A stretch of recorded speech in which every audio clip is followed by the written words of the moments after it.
Assalamualaikum teman-teman semua. Alhamdulillah semoga kita selalu dalam lindungannya. Los Angeles, kota megah yang dikenal sebagai pusat hiburan dunia, kini menghadapi musibah besar. Kebakaran dahsyat melanda ribuan rumah, sementara pohon-pohon di sekitarnya tetap utuh. Apa yang sebenarnya terjadi? Kenapa api begitu sulit dipadamkan di kota secanggih ini? Dan apa saja teori konspirasi yang muncul di masyarakat? Semua akan kita bahas di video ini.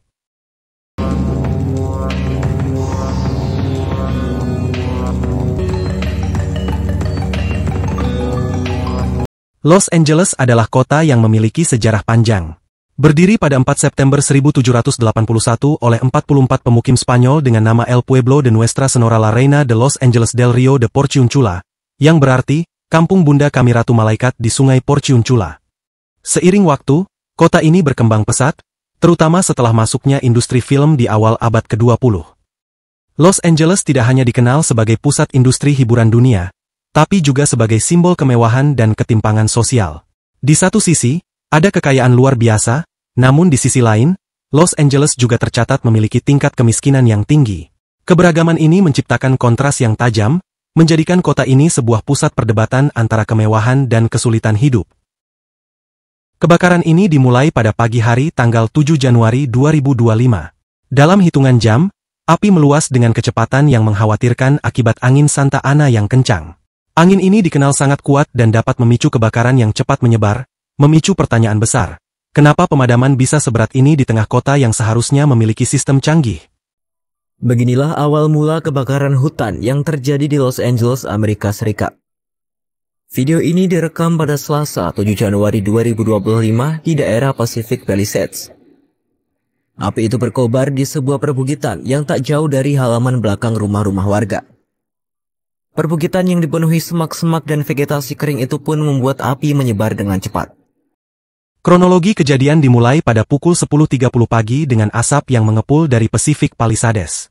Dalam waktu kurang dari 2 jam, api telah melahap lebih dari 770 hektar hutan, menyebabkan pihak berwenang mengeluarkan peringatan dan evakuasi massal.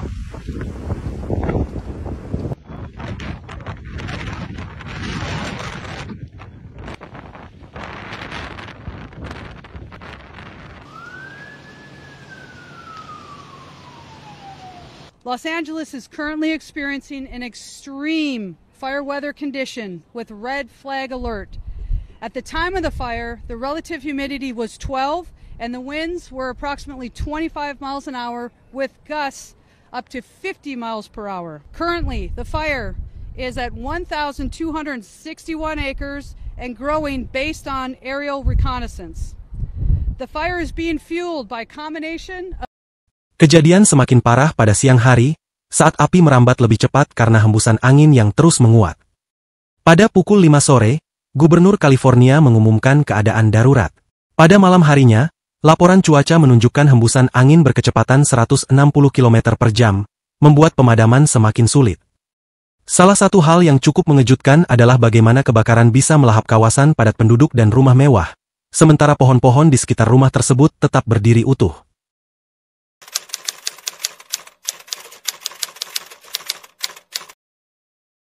This wind event is approaching us, and it's approaching us very, very quickly. Kepala Pemadam Kebakaran Kota Los Angeles, Christine Crowley, mengungkap sulitnya memadamkan api karena angin yang bergerak begitu cepat. Padahal petugas pemadam kebakaran sudah berjuang keras melawan kobaran api. Hingga saat ini ribuan rumah hancur, sedikitnya 24 orang tewas, dan ratusan ribu warga harus mengungsi. Los Angeles, dengan segala kecanggihan teknologi, ternyata masih kesulitan mengatasi kebakaran besar ini. Salah satu faktor utama adalah sistem pemadaman yang kekurangan sumber daya. Hidrannya ternyata banyak yang kering, dan waduk Santines yang biasa digunakan untuk memadamkan kebakaran ditutup untuk renovasi. Kebijakan pengelolaan air juga membuat pemadaman semakin lambat. Kebakaran yang terjadi di daerah pegunungan Santa Monica yang dikenal dengan rumah-rumah mewah bernilai jutaan dolar bahkan telah menghanguskan hampir 3.000 hektar lahan. Tampak sejumlah warga yang ketakutan memilih meninggalkan mobil mereka begitu saja di jalan dan berlarian menyelamatkan diri dengan berjalan kaki meninggalkan kendaraan di tengah ancaman api yang terus membesar.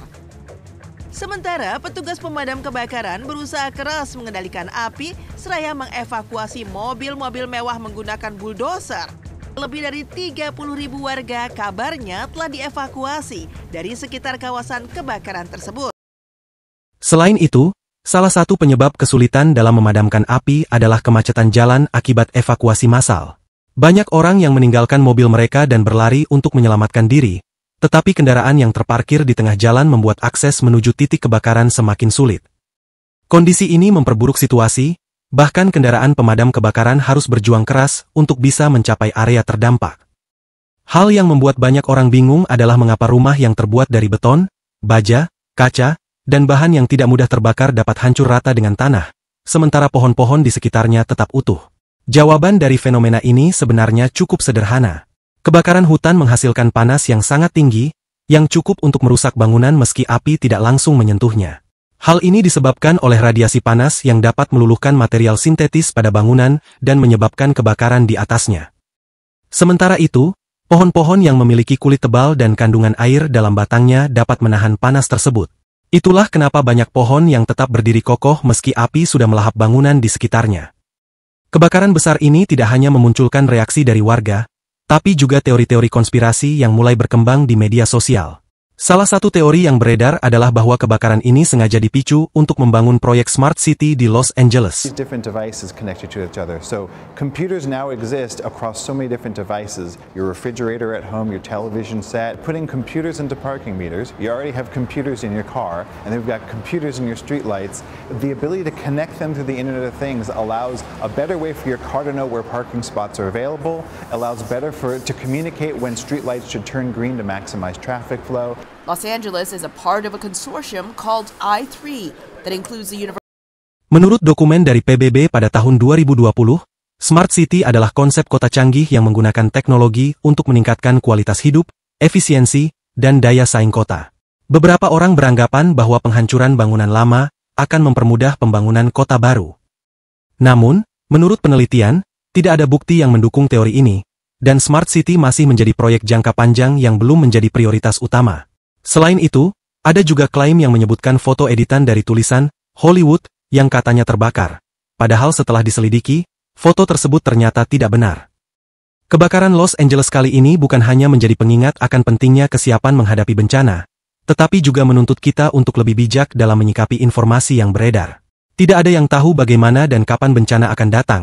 Yang bisa kita lakukan adalah menjaga kewaspadaan dan terus berusaha untuk memperbaiki sistem yang ada.